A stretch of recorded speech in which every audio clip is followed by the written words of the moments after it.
So today's entry is coming live from my bed with my teddies. um, Today was an interesting day. I woke up nice and early as always. Um, Done like a group meditation. I woke up in quite a good mood. Well, not good mood, but not bad mood, which is good. Um, Meditation was good. Then I made myself my smoothie. Then I made another meditation. I kind of potted about a bit, connected with a few loved ones, sent out a few messages.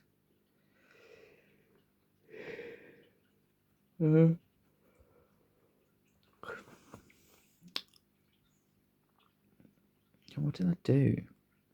I had a shower and then I was speaking to a friend that I care about, and we was talking, and it was going really good. And then they started talking about the whole situation and how they don't trust it. It's being something's covered up. Anyway, long story short, it turned into like a bit more of a conspiracy based conversation, which I thought, yeah, cool, I'm cool with this conversation, not a problem. Conversation ended. 10-15 minutes later, I started to realise I was freaking out. And I freaked to the point where my head was all over the place. I started projecting into the future, creating anxiety, even on the medication, creating fear and anxiety about what that meant for me in the future or for the back end of this conversation. Big mistake. Shouldn't have had that conversation. Conspiracies are out of the window now, completely on a ban, not talking about them. Thankfully, I didn't have to contact my family or friends today because I have a new network in the groups that I've been attending online. So I sent out a couple of messages to see if anyone was available. 2 people responded. So I had a phone conversation with the first one, and he was cool, a bit more tough loving. Conversation lasted 10-15 minutes, and I was, even after that, I was still a bit like, all right, cool, like, yeah, it made sense, but still a little bit para. Then got contacted by the other person I contacted, and that was a much better conversation. We spoke, and actually the whole approach in which he came at me was much more proactive in regards to making me look at things from a different point of view. He provoked me to question what I was thinking, why I was thinking it, solutions in order to move forward. And actually went really above and beyond what he needed to, FaceTime me, so it was like a visual thing, um, and stayed on the phone to the point where I haven't left the house in weeks because I've been like irrationally scared, and I actually left the house to go for a walk because I needed to get the fresh air, a little bit of sun, and need the exercise. And so even then, like, he stayed on the phone. But the funny thing is that, well, it's not funny, but interesting thing is that the fear for the first time since not smoking had made me think, fuck, I just want to smoke to just try and numb some of these thoughts. And that's why I hollered at this new network, because it is a support group for that. And yeah, I haven't wanted to smoke since like I had the anxiety attacks because of the fear of it happening again. So the fact that I actually was thinking, oh, I would just like to smoke to try and numb somebody's thoughts, but was still extremely scared of smoking. That was the first time that happened, and that's why I called out for help from people that have experience and understand that. And he was amazing. He talked me through it on the phone. Then I decided I was going out. In fact, he probably may have thought I might have been going out to go and get a draw. I wasn't. That was never my intention. I just really thought, yeah, it's probably best if I go for a walk. But then he called me back with he was like, "Yep, go on and get dressed, and I'll call you back in a minute." So he did. I walked on the street, and then I walked to the park. And on the way back from the park, I stopped. And there's like a big green, nice bit of new grass. It looked like on the side of the road. So I walked on it, probably 10 meters back from the pavement. He took me through some breathing exercises. And yeah, and then I sat on the grass and I done some breathing. I just sat there 10 minutes. And I got up and walked home again because at that point I was like, alright, I'm calm. And I still feel uncomfortable being out in the street. So let me get back to my house. Got home, obviously stripped off at the door, showered immediately, which made me feel like I was in control a bit more. Had clean. And then yeah, that was it. And then evening was good. I had another meeting online. I'm doing 90 meetings in 90 days. Shared my day's experience. Had my dinner. Hung out. My family have got a massive group chat now on Instagram, which is really not Instagram, on WhatsApp, which is really nice. But even my 8-year-old niece has been gifted a phone because of what's going on, because I don't know if it's because she's extremely bored or if she's driving my sister insane, but yeah, she's been given a phone to be in contact with the family. So we've got a really massive group chat now with everyone in there, which is a lot of fun.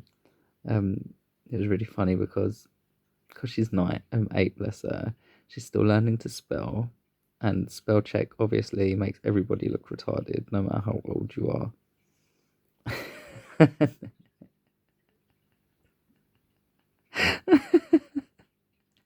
She said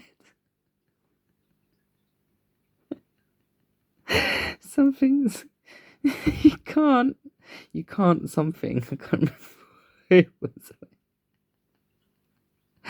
And she spelled cunt. And we were all busting up, and she didn't understand why. So my sister had to explain to her that she spelled a bad word. And she found it funny, bless her, which is good because she saw the funny side of it. But then from that point on, she wasn't typing anything, she was only sending voice notes. Oh God bless her, she's so sweet. Anyway, yeah, after that, so literally all evening I've been getting videos from her and voice notes, and it's really sweet because I've got a direct line with her now. And every single day we have been waking up and doing workouts online together, and doing FaceTimes, and it's just so nice to actually have that connection, because as much as I've been close with them, she was always really shy and timid with me for a long time. And I never understood why. And my sister used to say, she's just shy. And I'd be like, I'm her uncle and I see her a lot. I don't like it. And actually, now she's completely coming out of her shell with me. And it's just so beautiful that I'm able to have that connection with her. I'm not having kids. And so my sister's children are the kids that I'll never have. I was really fortunate enough that one of my best friends had a child when we were younger, and I was there throughout his whole childhood. So he was a bit like a kid to me, but he's more like my little brother. I was kind of young. We was now late teens, and into 20s. So I was still a child, and now he's in his mid-teens.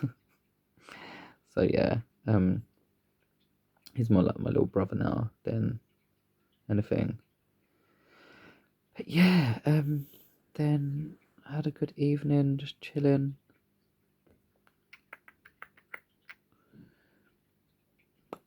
Oh no, I felt awful, but it had to be done. So I had a little silverfin shark in my fish tank, and it was growing more. It was like really bullying all the other fish, and I've been watching him do it for like the last month, slowly getting worse. But over the last week and a half to 2 weeks, he has literally been like eating the other fish, like biting them, pushing them all into corners where he's just got so big. He's not so big, he was like 4 inches. Anyway, oh, guilty moment, but I'm gonna be honest.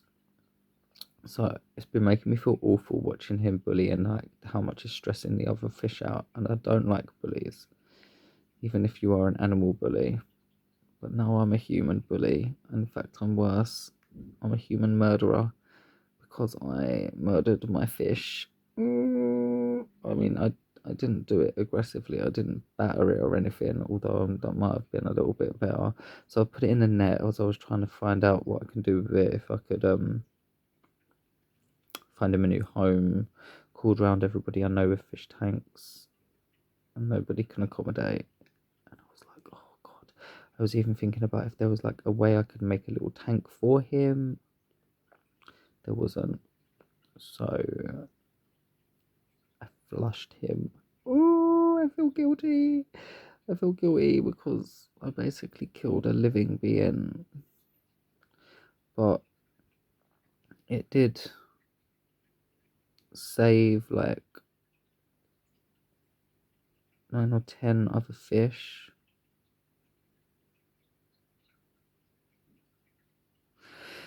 Well, he was horrible. He was like being aggressive towards all the others or whatever. Try and justify it, but the truth of the matter is just in my head. All I keep thinking is the Buddhist principle is all life matters, and I done it. I killed him. I put him down the toilet. But I'm gonna try and make myself feel better by saying that it would have been over pretty quickly for him. He wouldn't have survived long because the shock of the coldness of the water would have probably killed him real quick anyway.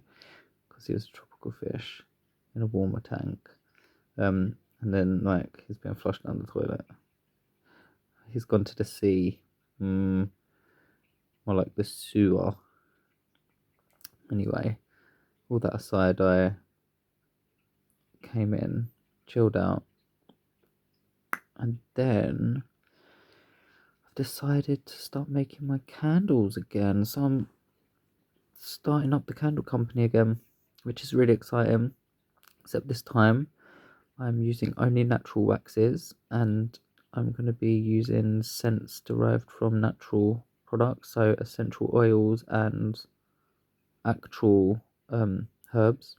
I've also decided to sign myself up to a new course where I'll be doing nutrition and health, and hopefully I can tie that in with my herbalism course.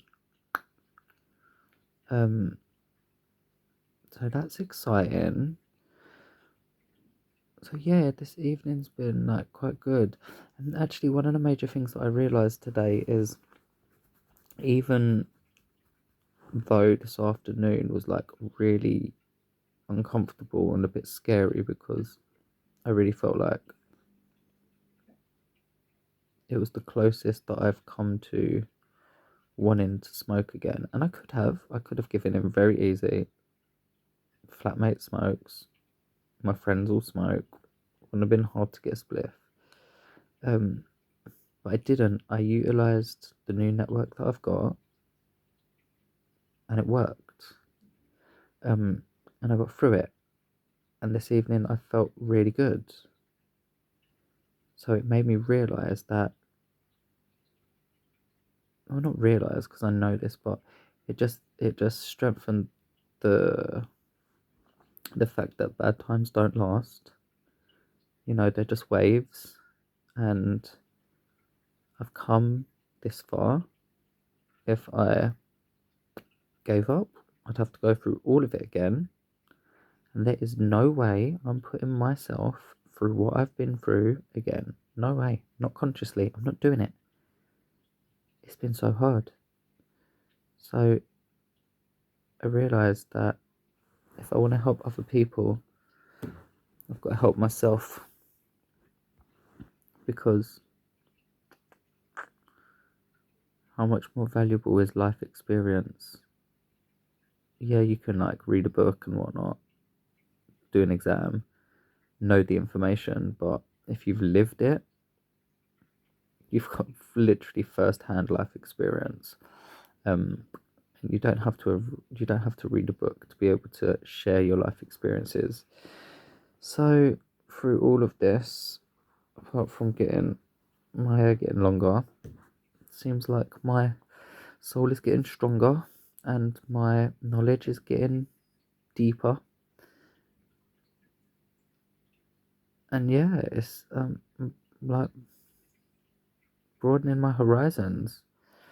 Um, all good things. Refined by the fire, apparently. Diamonds under pressure, phoenix from the ashes, all that jazz. I'm falling asleep with a positive mind. And that's a good look. Ooh. So I hope everybody else had a bit of a better day today. I know a lot of people didn't, but I know that there must have been lots of people that did too. I can't have been the only one. Oh, and I also had a really nice video chat with two of my good friends. That was nice. That made me feel connected as well. I'm really enjoying like these group video chats. Me and my sister have decided that we're doing a massive family quiz night on Zoom, so that'll be fun. We can't be together, but we're finding ways to be together, and this is what's happening. It's really beautiful. Like, people are finding ways to connect. Me and my family have always been quite close, and we've always had group chats. We've never done video chats, but that's because we didn't have the necessity for it. You know, we was always able to turn up. Like, my mum's house is like was always thriving and pumping, and there was always so much footfall going through because we got a big family, and that's the hub. Like, it's home. We all come from there and we all go back there, and so there's always people there. You know, there's always one of her children with their children there, and we was always able to go there. So, but now where we can't, you know, we're connecting in other ways, and it's making me realize you can't keep us apart unless they was to literally lock off the internet, stop phones from being able to be used, and then stop you from leaving your house. That's the only way, and we'd still find a way. We'd write letters. I'm sure of it. It makes me a little bit happily emotional because I'm realizing that you can't stop love. You can't stop it. It's gonna win. It has to.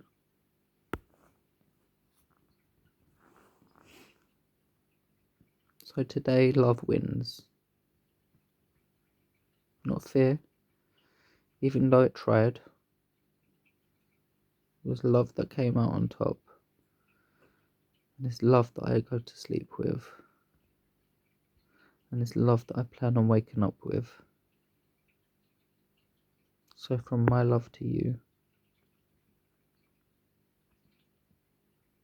Oh, happy birthday, sis! Officially.